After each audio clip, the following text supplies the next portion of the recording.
From the Library of Congress in Washington, D.C.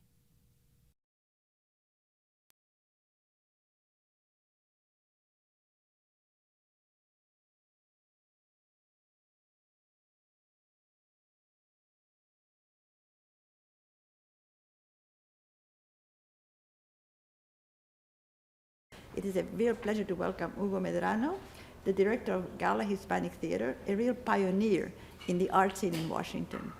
And he will introduce our wonderful playwright who wrote the play that's being premiered this week at Gala Theater, Hugo Medrano.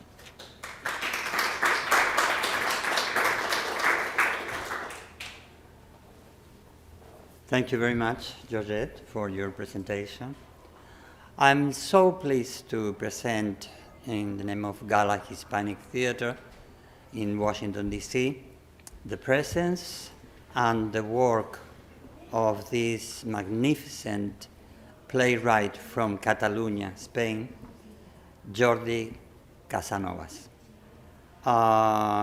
It was a pleasure for Gala to invite him to write a particular play that deals with Cervantes, Miguel de Cervantes Saavedra, the famous author from Spain. Cervantes was the creator, of course, of Don Quixote de la Mancha.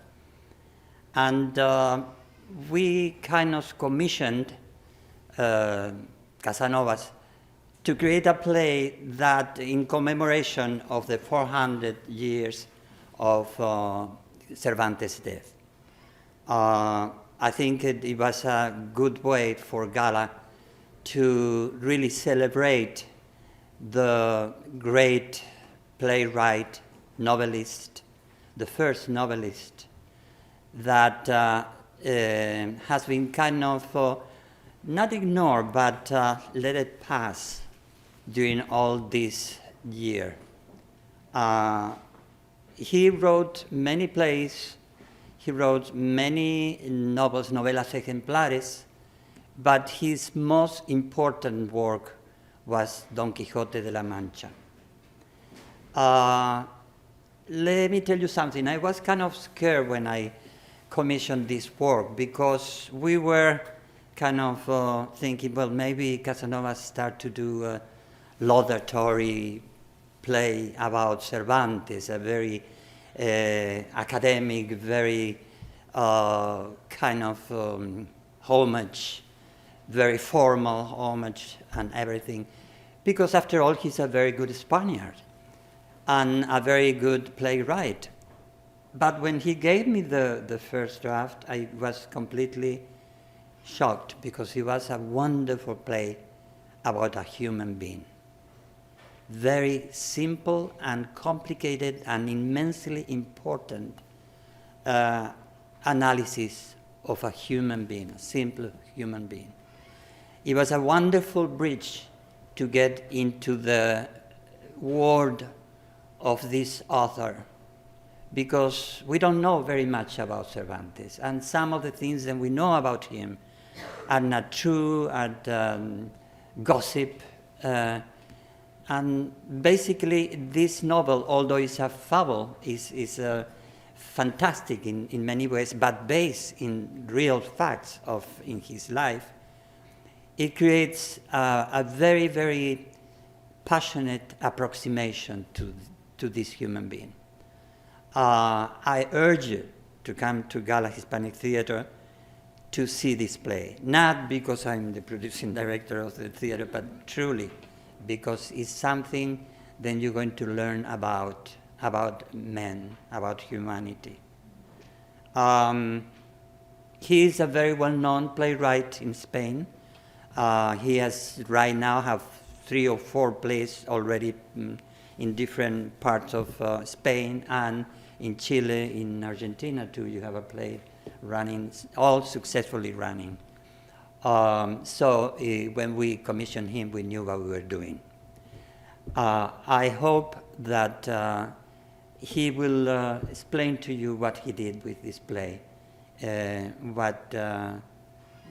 maybe you could ask him questions too either about Cervantes, either about his writing. He's a very, very open person for questions. He loves questions too. So I give you Casanovas.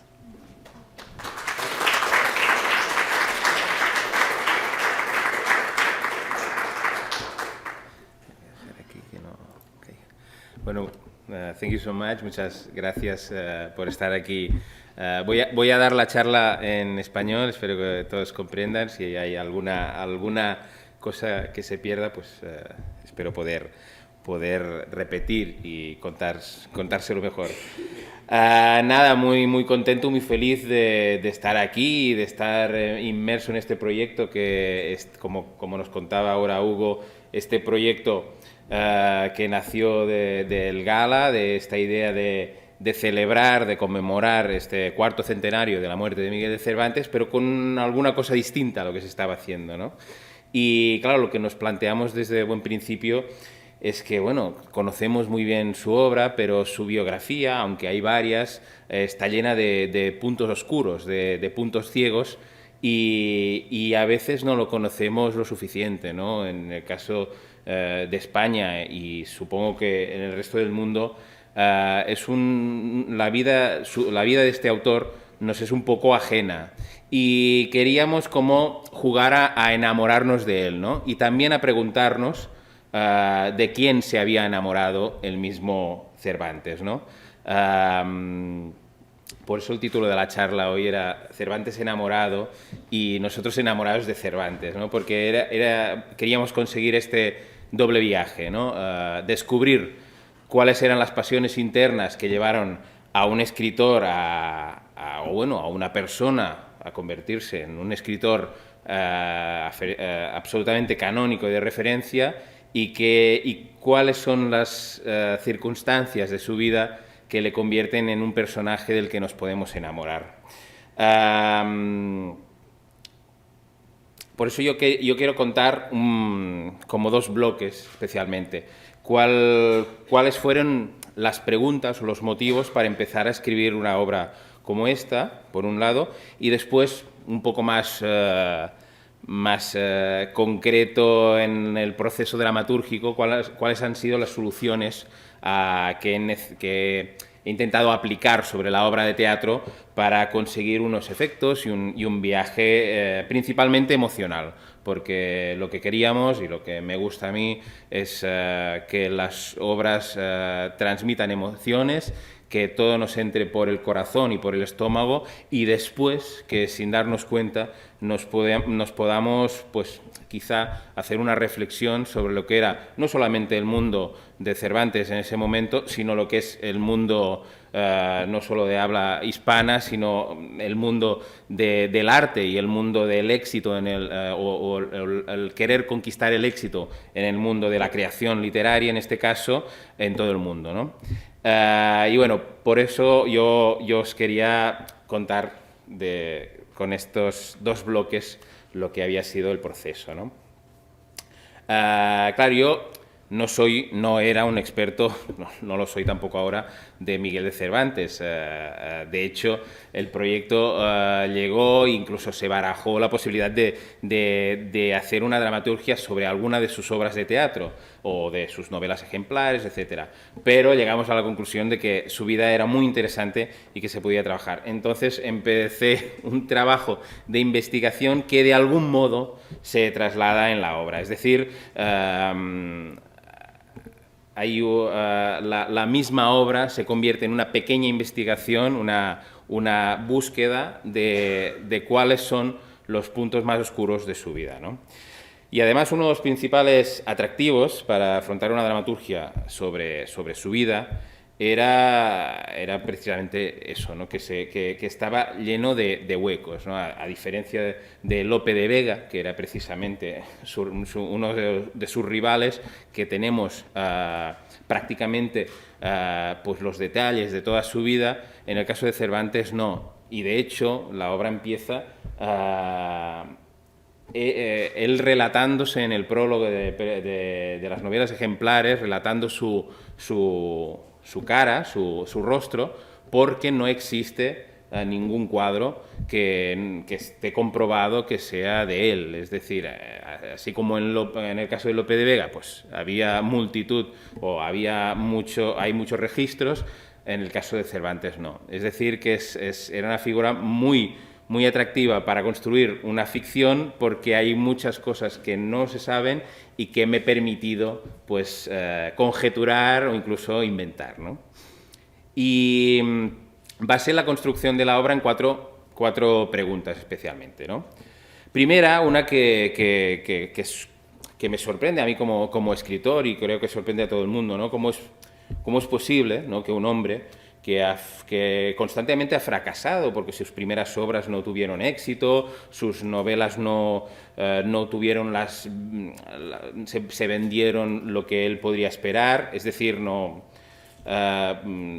tuvo fracasos en cuestiones literarias, tuvo fracasos en el amor, pasó por la batalla de Lepanto, fue herido, cautiverio en Argel 5 años, después prisión 2 veces, después de trabajar como comisario.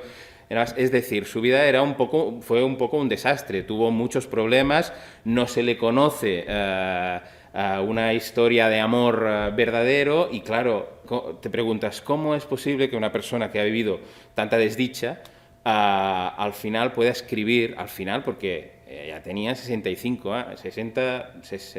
y algo años cuando escribió el Quijote, 57, perdón, 65 después, para la segunda parte. ¿Cómo es posible que ya en un momento en que autores como Shakespeare ya se habían retirado a esa edad, él retomara su escritura y lo hiciera con una obra que después se convertiría en una obra maestra llena de humor, de esperanza, de ironía y tan humana como es Don Quijote? ¿Cómo es posible alguien aparentemente tan torturado por la vida que después pueda escribir esto? Esta era la primera pregunta. La segunda pregunta era ¿quién fue Catalina? Catalina era su mujer, con la que se llevaban 20 años de diferencia. Se casó con ella cuando tenía 40 y pocos años, y su relación aparentemente no fue muy buena.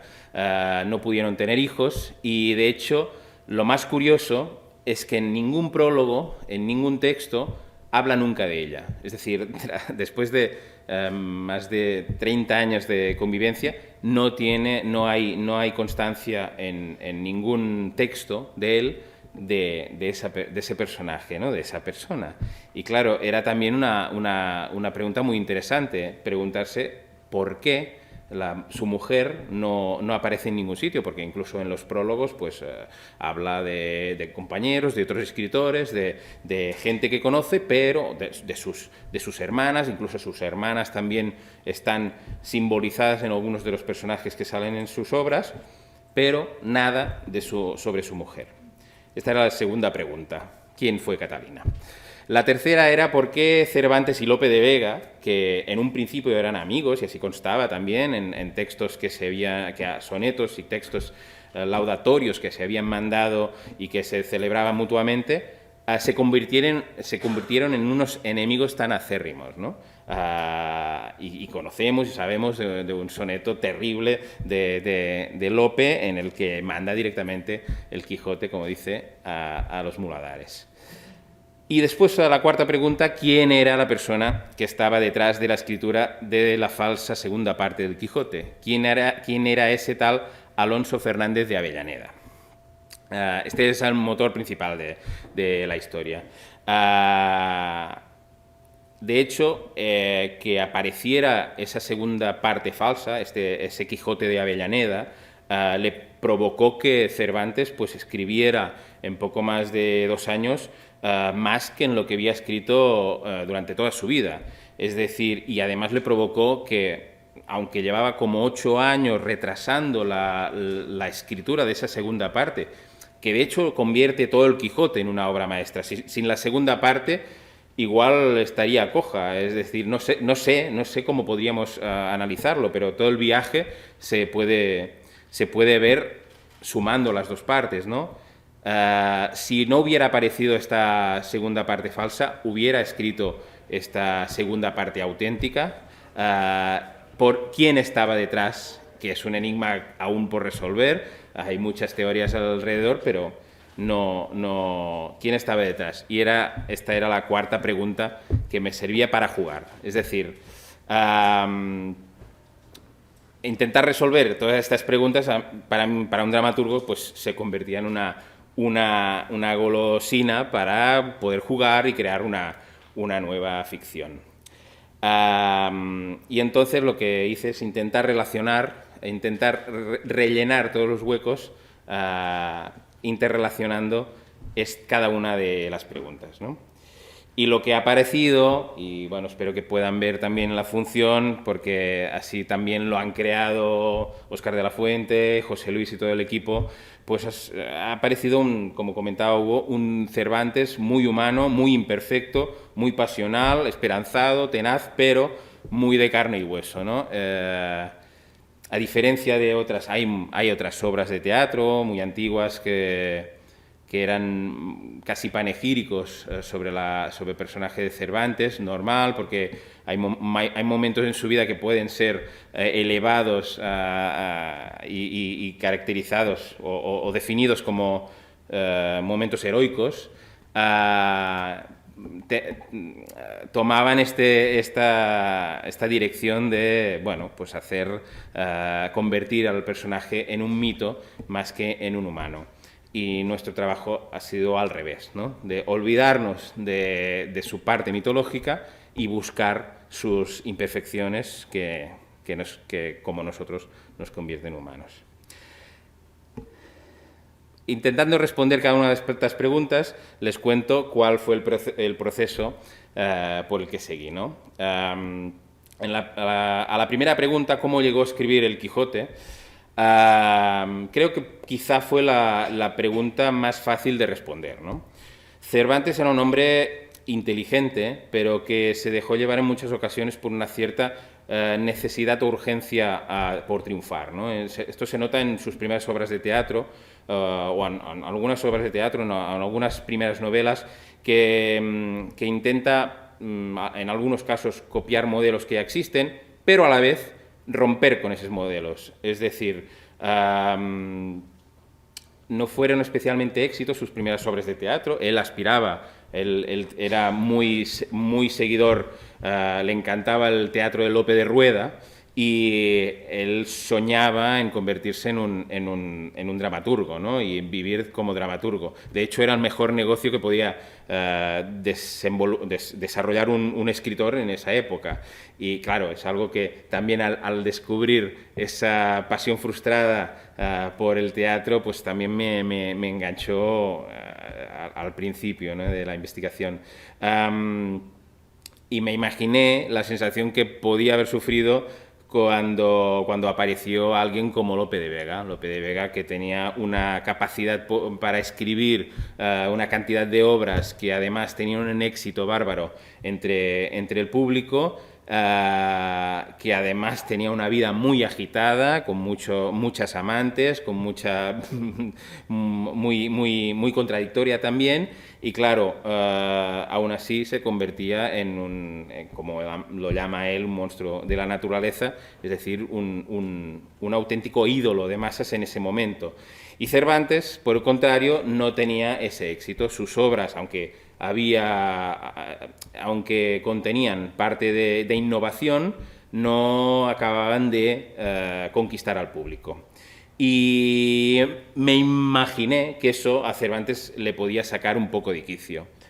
Aún así, el mismo Cervantes llegó a escribir alguna comedia al estilo de Lope, por ejemplo, pero inevitablemente le daba un final distinto, impropio de la comedia. No terminaba la relación de la pareja, no terminaba en matrimonio, de hecho lo cambiaba, y al darle, yo creo, he imaginado que al darle estos finales distintos, yo creo que él intentaba mostrar su voz, es decir, en el fondo se sentía que tenía una voz personal, única, especial, y que por eso no terminaba de doblegarse al gusto del público. Advertí aquí o intuí que había un carácter fuerte, una fuerte autoestima sobre lo que hacía, al menos en su juventud, ¿no? Y era una actitud, un carácter sin duda necesario después de haber pasado 5 años de cautiverio en Argel y salir y considerar, bueno, no, voy a dedicarme a ser escritor, ¿no? Sabemos que él era un apasionado de la lectura, especialmente de autores italianos, y que tenía muchas ganas de hacer para las letras españolas lo que habían hecho otros autores para las letras italianas, es decir, darles un prestigio, darles una calidad que hasta ese momento no tenía. Pero bueno, alrededor de los rumores que le acechaban mientras estaba cautivo en Argel, pues precisamente cuando volvió a España no encontró nunca una estabilidad, un puesto de escribiente que le hubiera dado pues una consistencia económica para poder seguir escribiendo, y a eso se le sumó, pues obviamente, las necesidades económicas, traer dinero a una casa que además estaba compartida con sus hermanas, que también tenían una suerte un poco desafortunada, es decir, sus hermanas aún tenían muchos compromisos con otros hombres, pero que los hombres no cumplían nunca. Y acababan por... siempre hay el rumor ese, no se sabe si lo hacían aposta o para conseguir dinero, o tenían esta mala suerte, pero sin duda no era una casa que pudiera estar acomodada. Pero después, incluso de casarse con Catalina, que ya era una mujer de una familia pues, más acomodada, dejó de escribir durante muchos años, o al menos de forma activa y pública.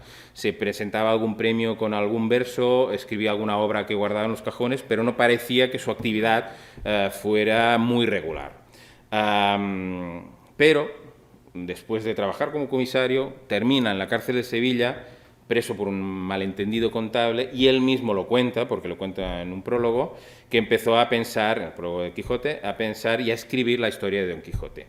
Y aquí es donde uno puede hacerse la idea, o al menos es lo que me gustó imaginar, y que es lo que transmitimos en la obra, que en ese momento ese hombre ya estaba de vuelta de todo, es decir, ya había descubierto que todo en su vida había salido mal, y que escribir ya no podía tener otro sentido para él que el de divertirse. Es decir, en otras ocasiones posiblemente estaba escribiendo con la voluntad de agradar, y hay algo, posiblemente, en esa escritura del Quijote, tan distinta también al resto de su obra, igual algo emparentada con las novelas ejemplares, que fueron durante y posteriores, pero hay algo que transmite que volvió a disfrutar con la literatura, que simplemente no simplemente, sino que era importante, se estaba divirtiendo, y quizás sin una voluntad de crear escuela, sin una voluntad de trascender, sin una voluntad de convertirse en un éxito,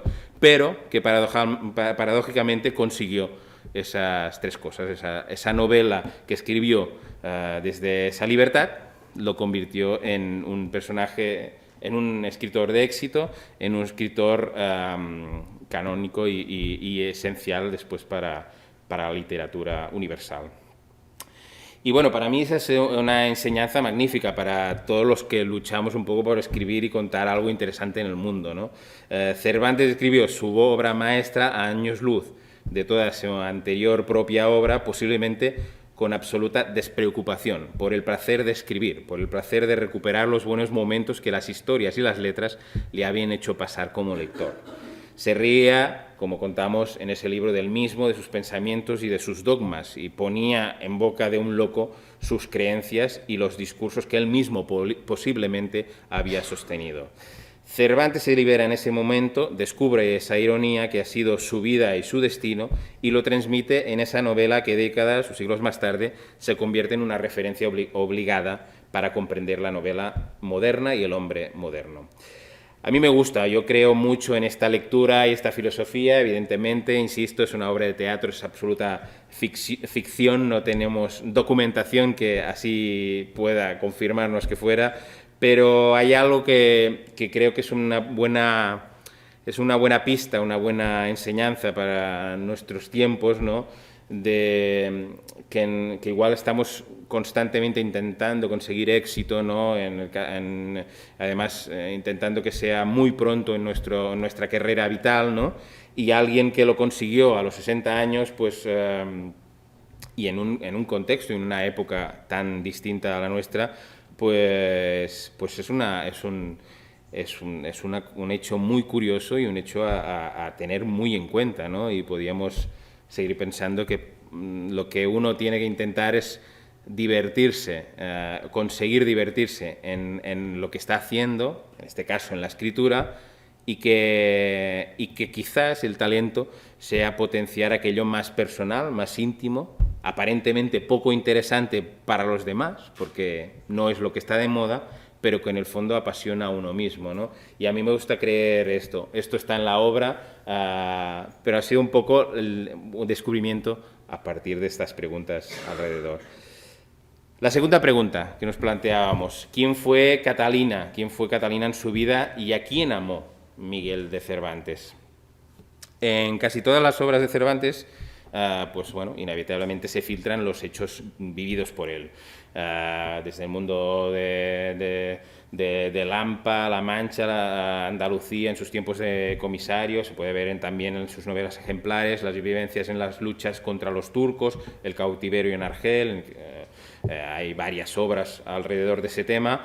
El pueblo de Esquivias, incluso, posiblemente posiblemente sea ese nombre, a ese pueblo de cuyo nombre no quiere acordarse, porque es ese pueblo en el que dejó de escribir y posiblemente dejó de amar. Sus hermanas, que se quedaron solteras, siempre tras los hombres que respondían por los compromisos, que fueron mujeres fuertes y mantuvieron de pie una casa ante la adversidad.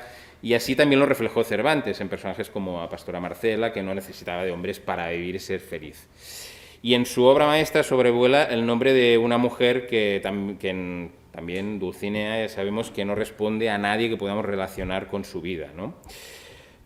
Que es una mujer idealizada, que Quijote imagina más bella, más elegante de lo que es. Pero en ningún texto aparece nada sobre Catalina. Y bueno, os cuento un poco quién era Catalina. Catalina era hija de una familia acomodada de Esquivias, un pueblo de La Mancha, no muy lejos de Madrid. Al parecer, ella se enamoró enseguida de Cervantes. Ella era más joven que él, y él acababa de escapar de su amante, una tabernera de Madrid, que había dejado embarazada. Pero esa tabernera pues tenía un marido, es decir, que todo ese asunto le podía deshonrar y le podía bloquear más la posibilidad de conseguir un cargo de escribiente, que es lo que aspiraba, o conseguir un cargo en América, que también aspiraba a eso, si le deshonraban públicamente, ¿no? Por eso se fugó, dejó el asunto por cerrar, después le chantajearon por el tema de la hija, y se fue a Esquivias. La viuda de un amigo suyo le encontró esa mujer, y al cabo de unas semanas se prometían y ya se casaban. Es decir, fue todo muy rápido. Claro, lo lees y lo descubres y dices, bueno, qué extraño, ¿no? Todo este movimiento, esa fuga de Madrid, ese casarse enseguida y después no poder ver que la relación con Catalina no dio frutos, no dio ni hijos ni dio amor, porque Cervantes, de hecho, tomó la decisión de coger un trabajo que era comisario de abastos, que era ir recaudando dinero por todos los pueblos de La Mancha y Andalucía básicamente, y que significaba mucho tiempo fuera de casa y alejado de su mujer. Por eso también fue un motor para conjeturar que que no había aparecido el amor en su vida, ¿no? Porque se pudo enamorar o hubo una pasión con una mujer, pero no intentó resolverlo, sino que se fugó. Después se casó con otra mujer con quien no apareció la pasión y también se fugó. Es decir, en el caso de, supongo, debía ser una persona que emocionalmente igual tenía como la necesidad de mostrarse más fuerte de lo que era, o no tan sensible, porque obviamente era una persona sensible, pero bueno, se fugó constantemente de esas situaciones, ¿no? Y es uno de los motores también, y es lo que decíamos, ¿no? Que ese Cervantes enamorado, ¿no? Irnos preguntando de quién estaba enamorado, ¿no? Y un poco la conclusión a la que llegamos es que su carácter o su manera de hacer no le permitió amar en muchas ocasiones, ¿no? Creo que aparece el amor en momentos de la obra, pero era igual sus obligaciones parece que no le permitían dar rienda suelta a esta emoción.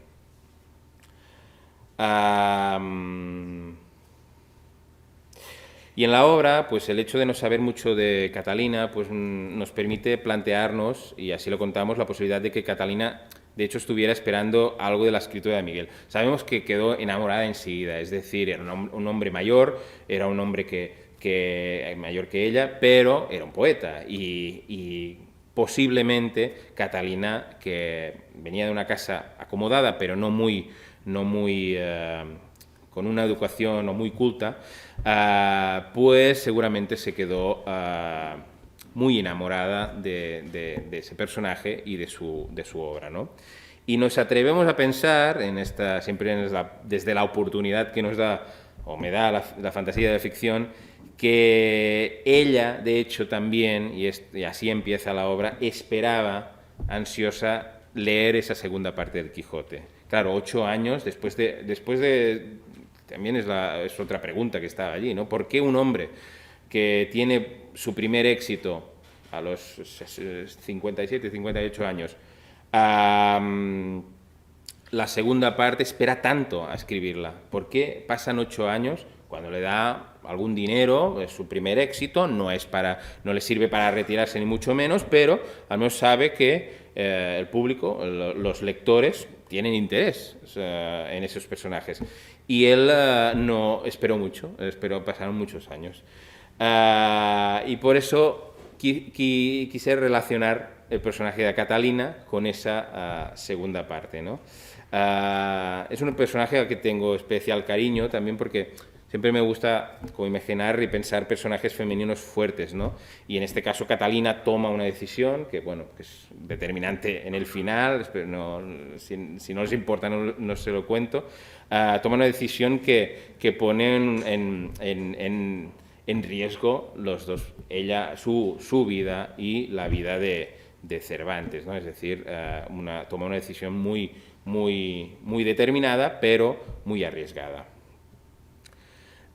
Y también hay algo en esta relación, que es un tema que me interesa, obviamente, como escritor, y en el que fácilmente podía empatizar, lo duro que es ser la pareja o el compañero o compañera de alguien que a diario está barruntando ideas, que está pensando, imaginando, que se queda absorto, pues pensando en algo aparentemente tan absurdo como la tarea de crear historias. No deja de ser absurdo esto de intentar inventarse historias, pero a la vez indispensable para sobrevivir. Pero claro, uno lo piensa y también piensa, es duro saber que la propia obsesión, que a veces uno se queda obsesionado pensando en una escena, en una pieza, en un diálogo, y todo lo que está alrededor de uno, pues carece de importancia en ese momento, ¿no? Y precisamente quizá la propia imaginación es lo que no tendría ninguna importancia, ¿no? Pero te das cuenta que en momentos te puedes aislar del mundo, quedarte solo con la fantasía, y eso tiene ese punto de maravilloso y ese punto de peligroso, ¿no?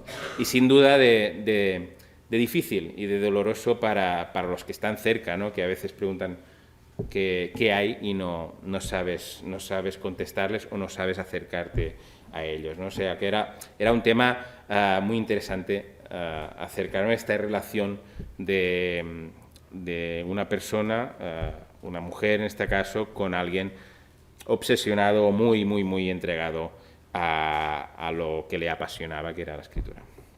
La tercera pregunta, que era alrededor de la rivalidad entre Cervantes y Lope, pues, bueno, es sabida y conocemos los sonetos que se mandaban, conocemos los comentarios de Cervantes en el propio Quijote, destripando o criticando las obras de Lope, pero durante el proceso descubrí que Lope tenía escrita una obra llamada Los cautivos de Argel.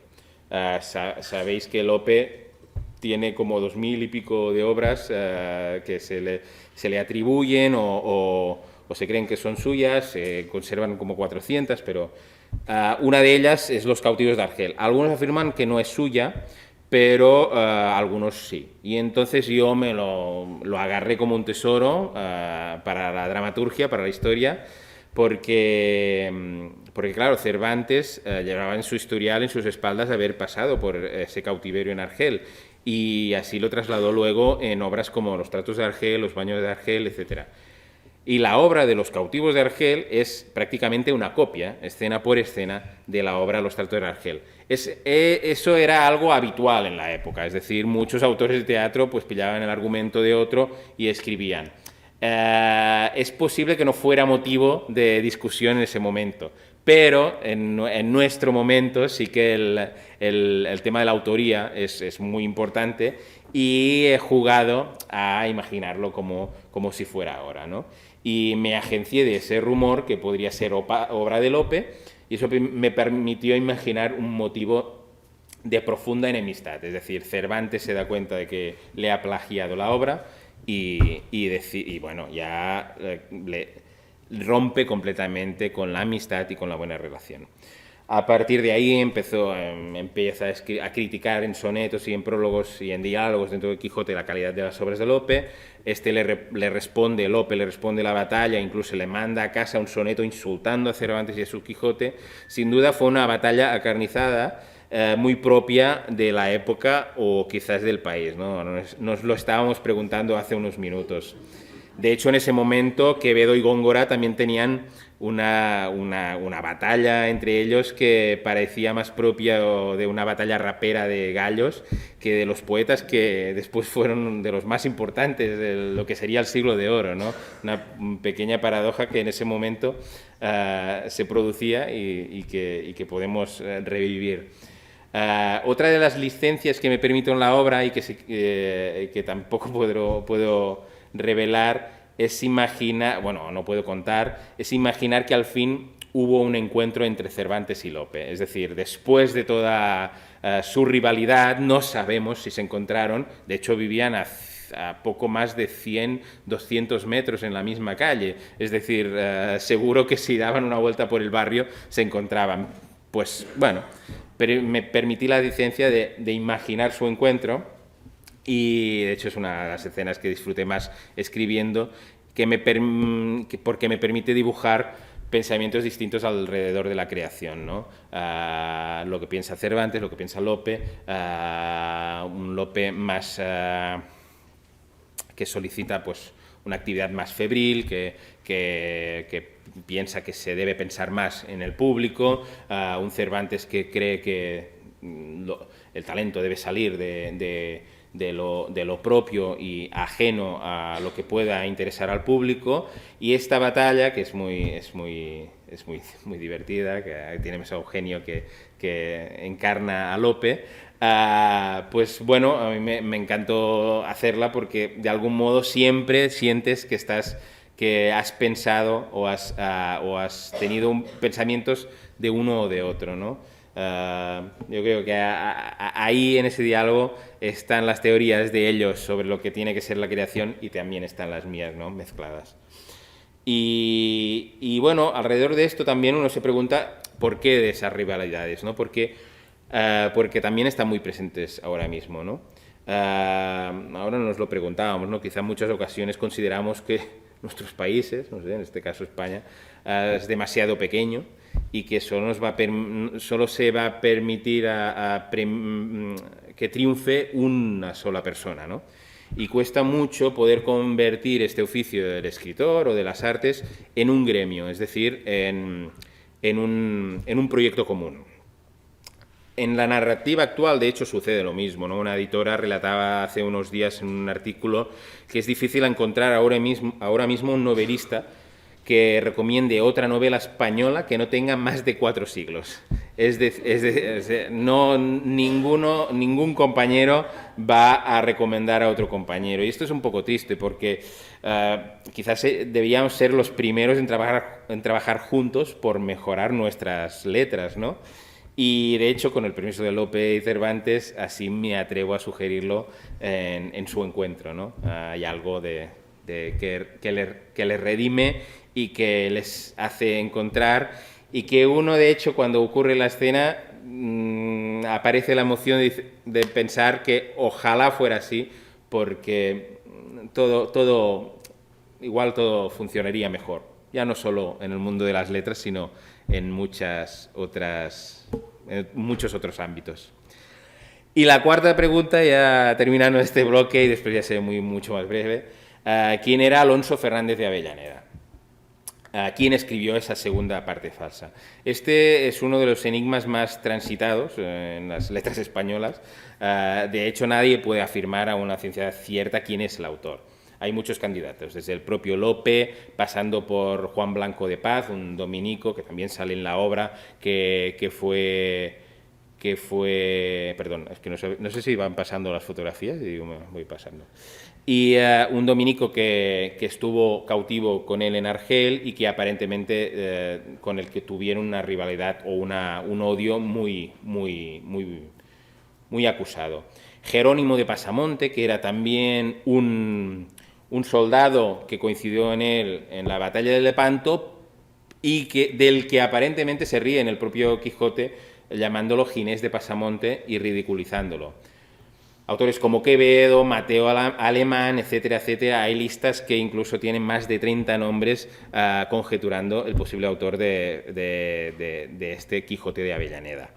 Para mí ese se convirtió en el motor de la historia, es decir, Cervantes en la obra tiene 2 misiones: relatar todo lo que nunca contó a su mujer, porque tienen demasiados secretos ocultos el uno con el otro, y descubrir quién era ese tal Fernández de Avellaneda, quién era ese hombre, ese posible enemigo suyo que le había insultado con esa obra, porque, como saben, ya solo el principio de esa segunda parte falsa, este Quijote de Avellaneda, empieza criticando, insultando al propio Cervantes. No os desvelaré la solución de la obra, pero esa falsa segunda parte es lo que me sirve para aunar las 3 preguntas anteriores y mezclarlas. Ese es el juego que me ha permitido, dejando claro que es posiblemente todo mentira y absoluta fantasía, pero preguntarme por qué no. ¿Por qué no? Podría ser cierto. ¿Hay alguna relación entre Catalina, entre Lope, entre Avellaneda y Cervantes, obviamente? Este es un poco el motor y lo que ha unido toda la pieza de la obra.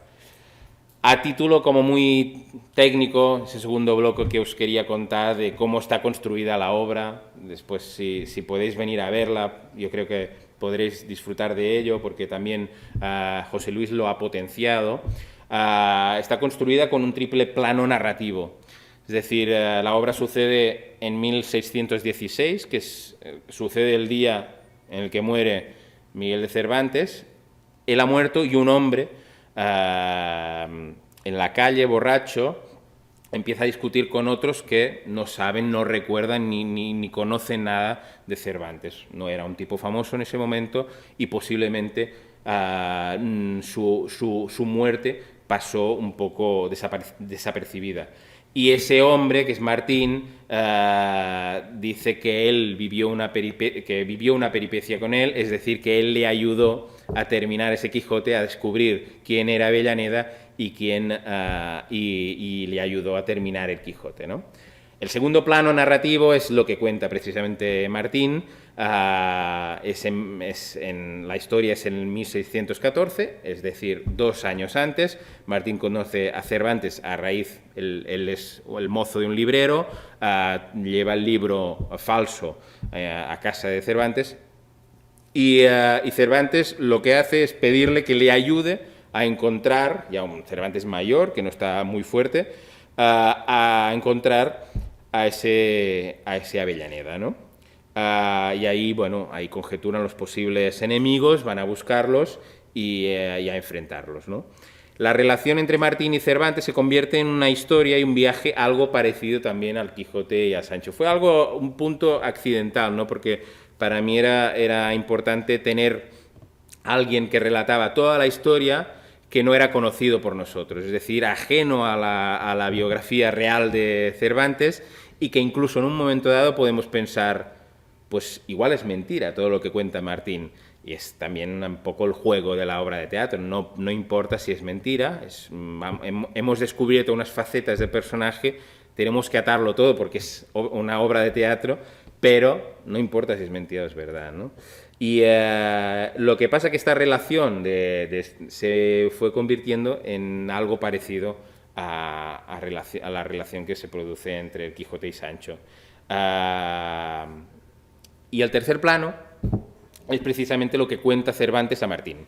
Es decir, Cervantes sabe que debe dejar escrito, al menos a una persona, las partes oscuras de su vida, ¿no? Esas preguntas también que nos planteábamos, que me planteaba al principio y que en el proceso de investigación intento relatar, ¿no? Y es el mismo Cervantes relatando a Martín desde el cautiverio de Argel, pasando por su regreso, el intento de ser dramaturgo, su fracaso, los días pasados en la cárcel de Sevilla y la escritura del Quijote, ¿no? Todas esas preguntas las cuenta, en teoría, Cervantes a Martín, y Martín lo cuenta a una gente en la calle, ¿no? Lo que os decía, ¿no? Esta estrategia de tener a Martín, incluso borracho de buen principio, me permite jugar a que no sea un narrador muy fiable, ¿no? Es decir, está en nuestras manos determinar si es cierto o no. También en este modelo lo que también estamos jugando constantemente con 2 modelos narrativos. En ocasiones los personajes cuentan lo vivido al público, mientras que en otras ocasiones los personajes lo viven ante el público. En la puesta de escena, incluso de José Luis, ha añadido un otro plano simbólico, ¿no? Alegórico, de lo que vive y sufre Cervantes. Voy pasando fotografías que creo que no van circulando, de lo que vive y sufre Cervantes en toda su vida, ¿no? Jugando de hecho con los papeles, que a veces se convierten en esperanzas, en frustraciones, a veces son obras de teatro, a veces son cartas. Es un juego muy bonito que ha planteado José Luis y que le da que creo que nos da otro punto de vista, otro plano narrativo, ¿no? Aquí vemos a Lope y a Cervantes. Y después también, para mí es... Sí, y después para mí es muy importante utilizar la narración directa de los personajes para crear los mundos que se van a desarrollar. Como veis, el espacio es aparentemente abstracto, es decir, vamos a jugar a muchos saltos temporales, jugamos con 8 magníficos intérpretes, pero que deben ponerse en la piel de 25 personajes distintos, y el poder determinar con una pincelada más narrativa, rompiendo la cuarta pared, lo que me permite es pactar la convención con el público en cada ocasión y determinar juntos que vamos a creer en la siguiente escena. Es decir, sale Martín y dice, esto está pasando en Argel, y todos nosotros pactamos que esas paredes que hace unos segundos eran la casa, el interior de la casa de Cervantes, se convierten en el exterior o en el interior de los baños de Argel, ¿no? Así pasamos a creernos que es una taberna o una prisión simplemente con el uso de nuestra imaginación. Es algo que me gusta mucho y creo que también hemos compartido en muchas ocasiones, también con trabajo con José Luis, de de jugar este punto de teatralidad, es decir, este pacto con el público de lo que vamos a imaginar. Y dos características para quien también pues, guste de la dramaturgia y quiera verlo durante la obra, es siempre me gusta trabajar con dos ideas, ¿no? La bola de nieve y el doble conflicto. La bola de nieve es un concepto que me sirve a mí para determinar cuál es el proceso para que crezca una obra de teatro, ¿no? Y para que crezca el drama del personaje. El personaje toma una decisión para resolver un conflicto que le ha de generar un conflicto mayor. Es decir, me gusta vertebrar las historias con protagonistas activos que toman decisiones erróneas, que se complican, que amplifican su drama y que deben hacer un esfuerzo después titánico para enmendarlas. Por ejemplo, Cervantes se encuentra con la falsa segunda parte. La buena decisión sería la de no darle importancia, terminar la suya. El sentido común, ¿no? Nos diría, me olvido eso, convencerse que puede superarla, pero no, lo que hace en la obra es perseguir a su autor, ¿no? Y esa es una mala decisión que le genera conflictos nuevos en ese viaje, ¿no? Le llevará a más problemas que deberá resolver al final con unas gotas de sentido común. O Catalina incluso, que nota la poca atención de su marido Cervantes y lejos de decírselo o dejar claro que sabe un secreto importante que está oculto entre ellos dos, decide construir una trama más compleja y al fin más dolorosa para los dos.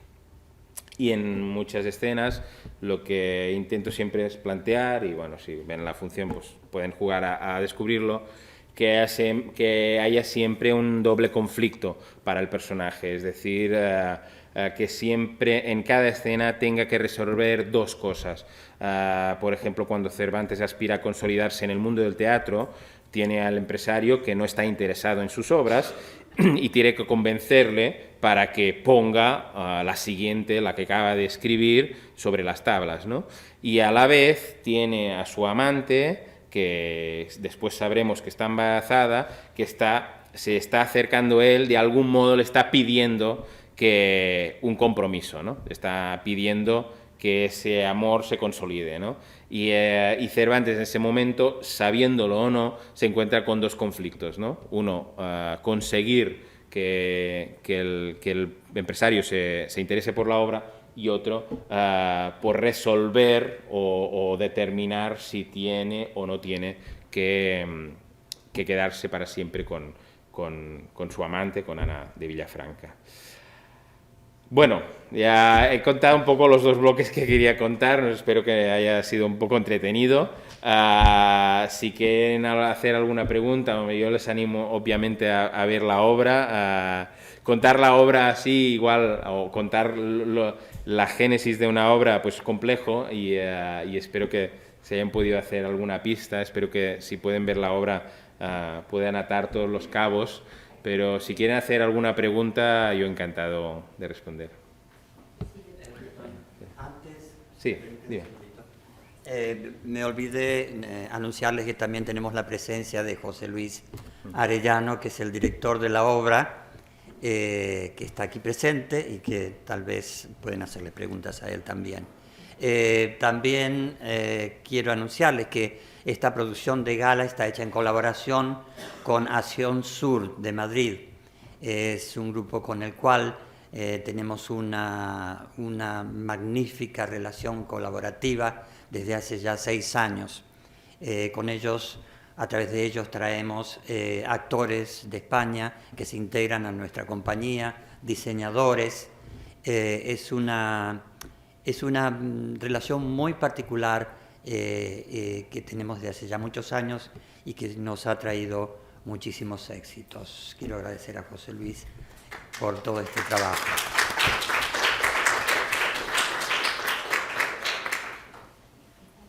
Sí. ¿Nunca se ha pensado que en la segunda parte falsa de Mi hijo te lo hubiera escrito el propio Cervantes? Sí. Para crear un poquillo de ambiente.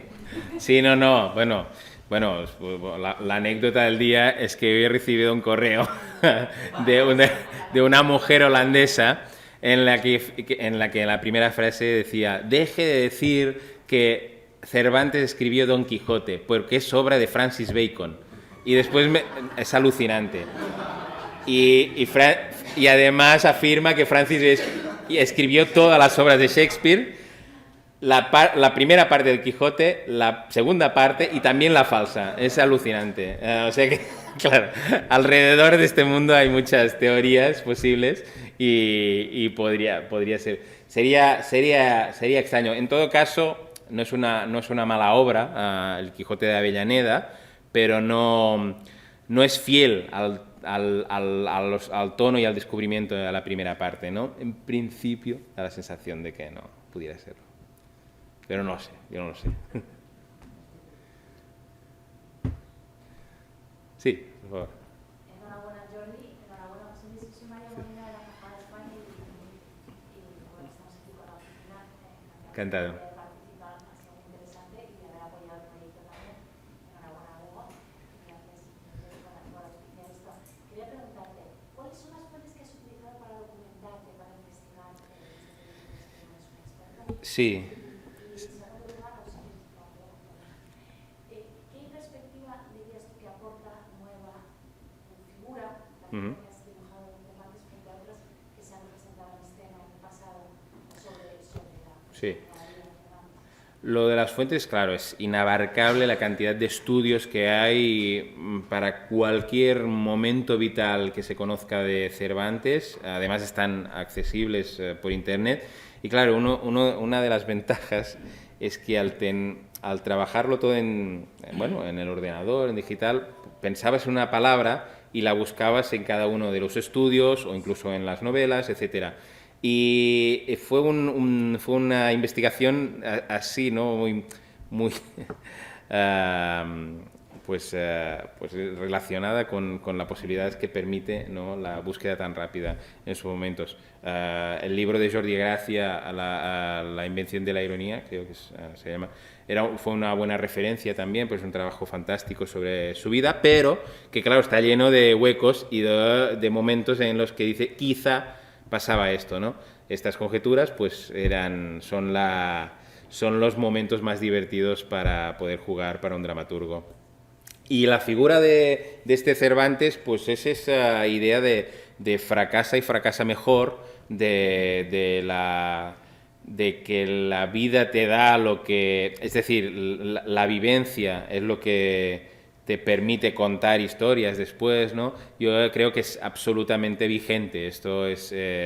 y también este hecho, ¿no?, que sea alguien tan con una edad avanzada, veterano, en un momento que todo el mundo se retiraba del trabajo de escritor, él retoma y escribe su obra maestra, pues yo creo que tiene una vigencia absoluta, porque precisamente estamos siempre obsesionados por el contrario. Conseguir que nuestra obra maestra lo más antes posible. Incluso hay una teoría, ¿no?, que circula, que las ideas brillantes se tienen hasta los 30 años, ¿no? Y claro, después es retomar esas ideas o ir mejorándolas, pero claro, provoca una angustia vital en todo el mundo que no creo que sea muy sana.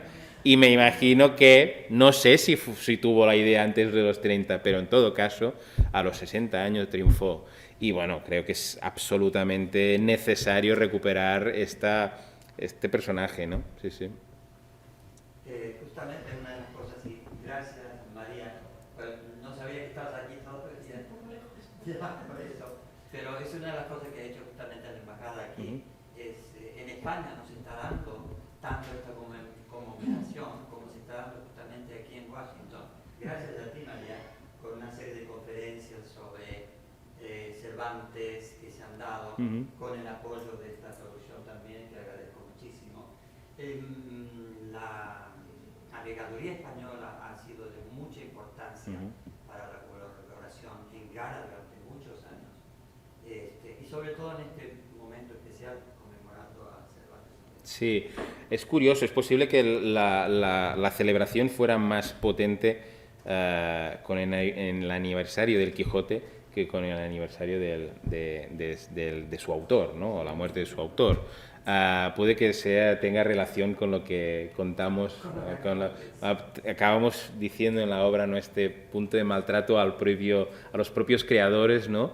Y de hecho, claro, y el Quijote incluso lo maltratamos, ¿no? Nosotros es difícil de quererlo y de entender que es un descubrimiento brutal y hay algo en esa ironía que está en el Quijote que no está presente en todas partes y tendría que estar, ¿no? Es algo que es autóctono, no es propio. Estaba Cervantes, ¿no? Era uno de nosotros, ¿no? Y también su figura, ¿no? También la de un escritor que, claro, a veces le hemos maltratado, aun siendo uno de los más conocidos por el mundo, ¿no? Y bueno, a veces estamos más orgullosos de montar un Shakespeare que hacer algo sobre Cervantes, ¿no? Yo creo que lo que ha sido bonito en este proyecto es darle absolutamente la vuelta y creo que es un bonito homenaje. Estamos todos felices de este trabajo.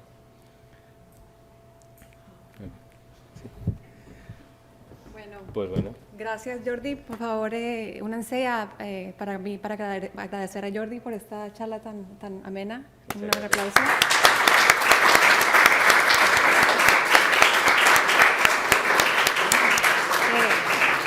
Solo un pequeño anuncio. Yo soy Catalina Gómez de la División Hispánica aquí de la biblioteca y quería contarles que el próximo viernes en esta misma sala tenemos otro evento en honor a Miguel de Cervantes, un concierto, un recital de guitarra clásica con el maestro Francesc de Paula Soler y también comenzamos ese día, el 15 de septiembre, perdón, nuestro mes de herencia hispana y tenemos alrededor de 15 a 20 eventos de toda clase, conciertos, ponencias, así que los invito a que entren a nuestra página web de la biblioteca, loc.gov, y averigüen sobre nuestro mes de herencia hispana y vengan a acompañarnos. Y por favor vayan a ver la obra de teatro, al Teatro Galler, por favor. Gracias. Muchas gracias.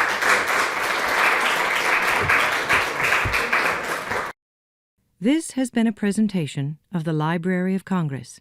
Visit us at loc.gov.